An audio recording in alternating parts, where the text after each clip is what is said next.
A CPMI do INSS realizou hoje a primeira reunião e no encontro foi eleito o vice-presidente da comissão e aprovado também o plano de trabalho do relator deputado Alfredo Gaspar do União de Alagoas, com a proposta de investigações de possíveis fraudes a partir de 2015. E quem tem mais informações para a gente sobre tudo o que aconteceu hoje nessa reunião, direto de Brasília, é a repórter Lara Alves. Lara, boa noite para você. Ei, Síria, boa noite para você, para a Luciene e todos que estão conosco nesta terça-feira. Pois é, hoje pela manhã nós tivemos a primeira reunião oficial de trabalho da comissão parlamentar que vai investigar as fraudes no INSS. É importante a gente lembrar que essa comissão tem um caráter misto. Isso significa que os membros dela, além dos deputados, são também os senadores. Então, é uma comissão do Congresso Nacional que se destina a investigar as fraudes do INSS que foram identificadas pela Polícia Federal e também pela Controladoria Geral da União em uma operação ainda no começo deste ano. Pois bem, foram abertos os trabalhos e, como você bem disse, foi aprovado o plano de trabalho apresentado pelo relator, o deputado Alfredo Gaspar. Neste plano de trabalho, ele indica quais vão ser os caminhos que ele pretende percorrer para produzir o relatório final. Então, já de antemão, também foram aprovados alguns requerimentos de convite e de convocações para saber quem essa CPMI vai ouvir nas próximas semanas. Logo de cara, foram aprovados os convites, que é uma forma anterior à convocação, se é que a gente pode dizer assim. Os convites podem ser recusados, mas é praxe que os convidados aceitem e compareçam para depor à comissão. Inclusive, se esses convites não forem aceitos, o presidente da comissão, o senador mineiro Carlos Viana, já disse que eles vão ser convertidos em convocações e aí a convocação tem sim o caráter obrigatório de comparecimento.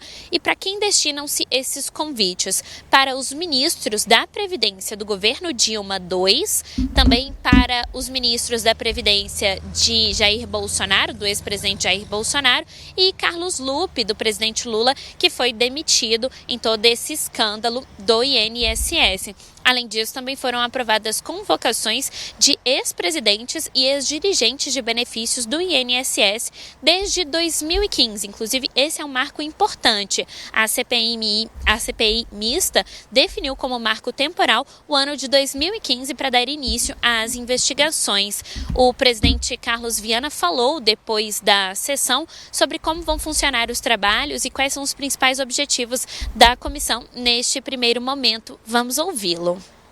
Conseguimos avançar. Uma primeira reunião de bons frutos, de bom trabalho. Apesar de toda essa polarização que nós temos, os debates foram muito produtivos. Claro que tivemos momentos ali em que houve desacordos, mas conseguimos, por acordo, aprovar o plano de trabalho e também os requerimentos. Estão convocados todos os ex-ministros da Previdência desde 2015, todos os superintendentes do INSS, todos os membros presidentes de associações ligados aos aposentados, os servidores que trabalham diretamente na Dataprev, na Advocacia Geral da União, que participaram das investigações, e os principais envolvidos, que hoje nós temos o senhor Antônio Carlos Antunes, conhecido como Careca, e o senhor Camizotti, que são os dois nomes hoje apontados como os mais favorecidos desse esquema de desvio de recursos. Na próxima quinta-feira, já ouviremos a Polícia Federal, que tem já inquéritos muito bem elaborados sobre esse assunto, a Defensoria da União e, de preferência também, um dos advogados que foi um dos primeiros a denunciar esse esquema, que hoje vem como convidado à CPMI para colaborar. Nós entendemos com clareza como tudo aconteceu.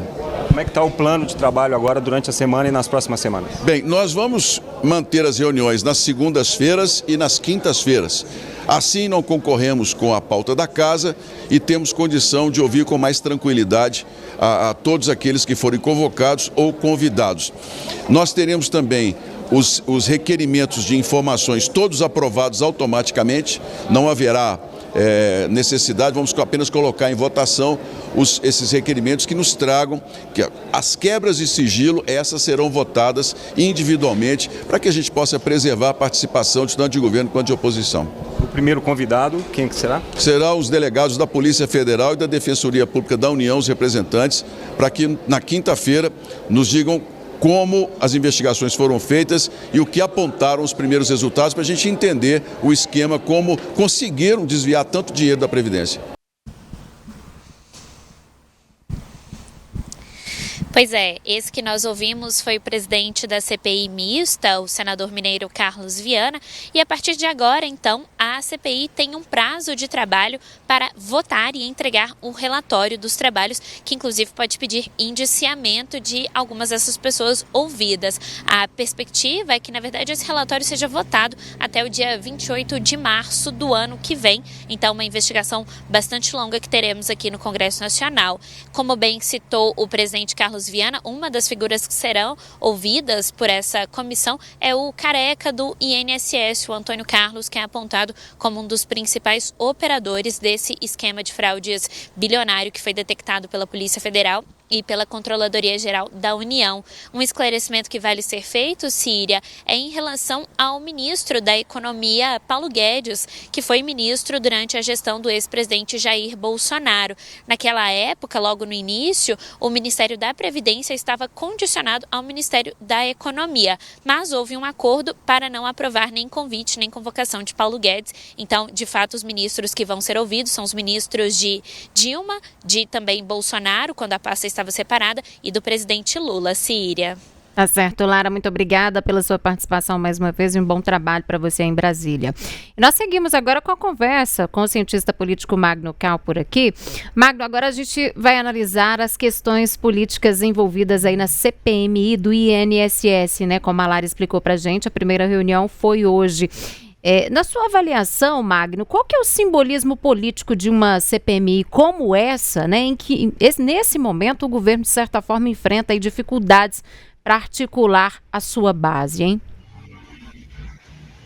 De fato, o governo tem muita dificuldade para articular a sua base, já vinha tendo dificuldades antes, e na composição da CPMI ficou muito clara essa dificuldade, porque o governo não conseguiu eleger o presidente que era de seu gosto. Foi uma derrota do governo comemorada abertamente pela oposição, que mostra o estado em que o governo se encontra em termos de apoio político no Congresso Nacional, que é bastante grave, é bastante difícil a situação do governo. E seria ainda mais difícil se não pudesse se agarrar ao discurso nacionalista que a gente comentava na matéria anterior. É uma situação muito difícil para o governo, porque o escândalo do INSS atinge a muitos brasileiros, os aposentados afetados são muitos aposentados, o governo está muito dedicado em oferecer uma narrativa alternativa ao roubo dos aposentados que aconteceu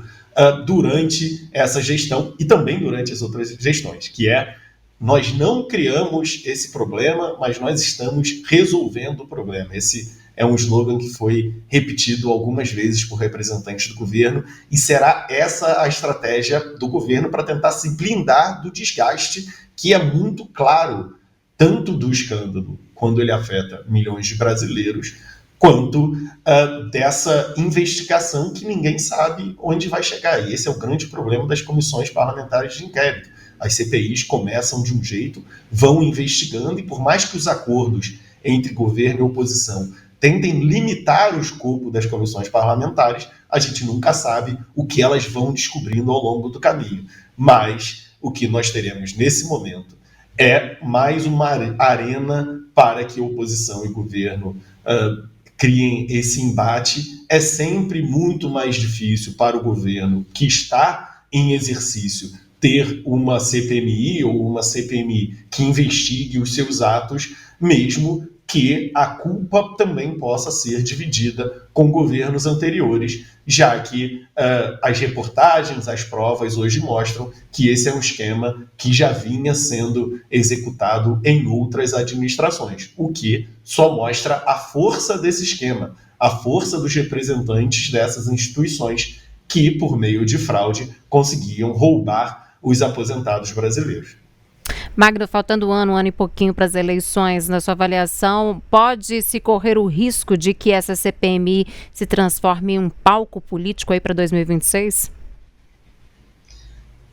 Talvez o risco seja dela não se tornar um palco político. Talvez o que haja uma fração de possibilidade é dela se focar nos trabalhos investigativos e que não se torne apenas um palco político. Eu acho que é isso que a gente deve torcer. A gente deve torcer para que a CPMI seja uma comissão que se foque na punição àqueles que lesaram os aposentados brasileiros, que busque soluções legislativas para que se evite que fraudes desse tipo se repitam e que faça com que os descontos nas aposentadorias sejam feitos apenas com o consentimento explícito dos aposentados, o que não aconteceu nesse esquema. Agora, o que está mais provável que aconteça, principalmente faltando aí 14 meses para as eleições do ano que vem, é que a comissão seja uma disputa aberta e declarada entre governo e oposição. Vale lembrar, apenas para a eleição do presidente da comissão já houve um embate significativo com a oposição comemorando.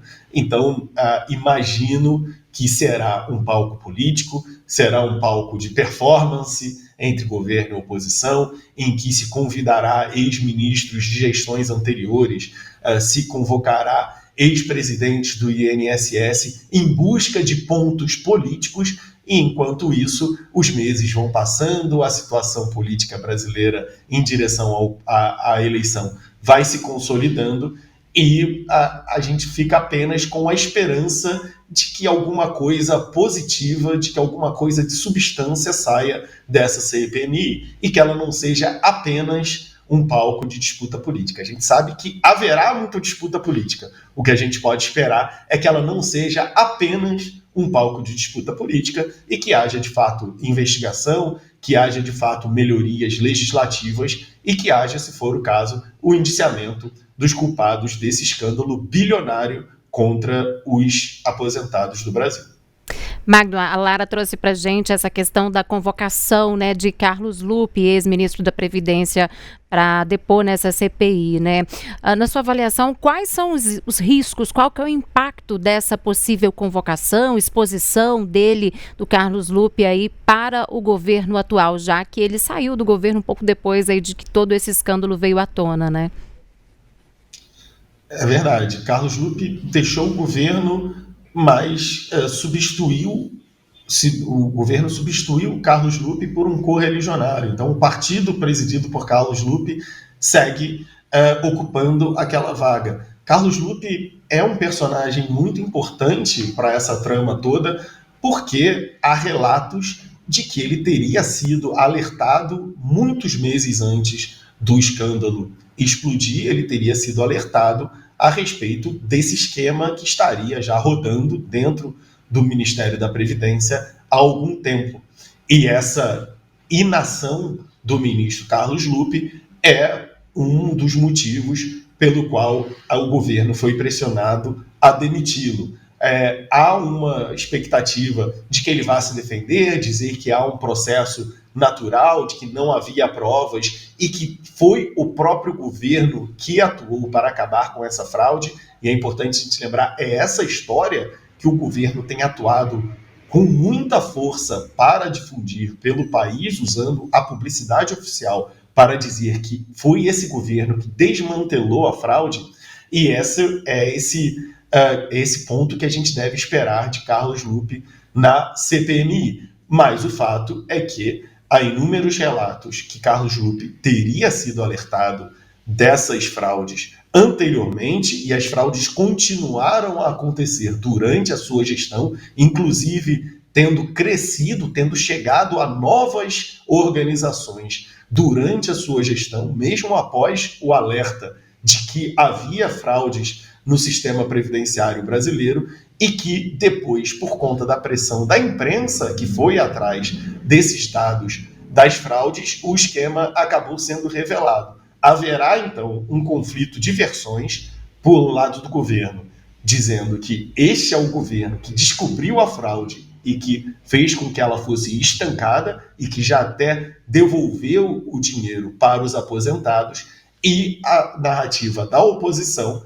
que diz que esse foi um governo conivente com as fraudes, que depois que o ministro Lupi foi avisado das fraudes, ele não apenas fez com que elas estancassem, mas que elas permaneceram durante a sua gestão e, inclusive, aumentaram. Esse será o conteúdo dos embates que nós veremos na convocação do ex-ministro Carlos Lupi na CPI, e imagino que seja a tônica de todos os embates que nós veremos durante a existência da comissão, com o depoimento de Carlos Lupi sendo central para isso tudo, porque era o ministro da Previdência no momento em que o escândalo foi descoberto. Tá certo, Magno. Muito obrigada mais uma vez por estar aqui conosco, nos ajudando a entender melhor todo esse universo aí político, né? Todas essas atualizações. Muito obrigada mais uma vez e até uma próxima oportunidade. Obrigado, Síria. É sempre um prazer falar contigo. Boa noite a todo mundo.